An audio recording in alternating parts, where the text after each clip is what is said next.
Hi hello नमस्कार. मी आहे हर्षदा आणि आज तुम्ही माझ्या व्हिडिओमध्ये पाहत आहात की सगळीकडे पसरलेली खेळणी आणि घरभर पसारा. कारण हो, मला आहेत 2 पिल्लं. एक आहे 1 वर्षाचा आणि एक आहे ती 6 वर्षाची. त्यामुळे माझ्या घरात नेहमीच खेळणी आणि इतर पसारा जसे की गोष्टींची पुस्तकं, रंगीत खडू, रंगीत कागद, कपडे असं पसरलेलं दिसतं. कारण माझ्या घराचं वय आहे 1 ते 5 आणि 6 ते 15. तसेच काहींच्या घरी फोन, चार्जर, कपडे, पुस्तकं, बुटांचे, चपलांची जोड, वेगवेगळे स्प्रे हा सगळा पसारा पाहायला मिळतो. कारण त्या घराचं वय असतं 1 ते 20 वर्षे. आणि त्यानंतर मात्र काही नाही, पसारा नाही, काही नाही. सगळं चित्रातल्यासारखं, अगदी जिथल्या तिथे.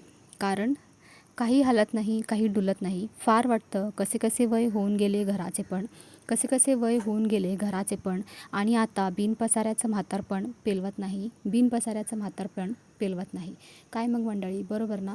हा लेख कोणी लिहिला आहे हे मला माहिती नाही, पण आज हा माझ्या व्हिडिओला अगदी पूरक मला वाटला म्हणून मी तो कॉपी केला. तर मला कमेंटमध्ये नक्की कळवा की तुमच्या घराचं पण वय किती आहे. थँक्यू.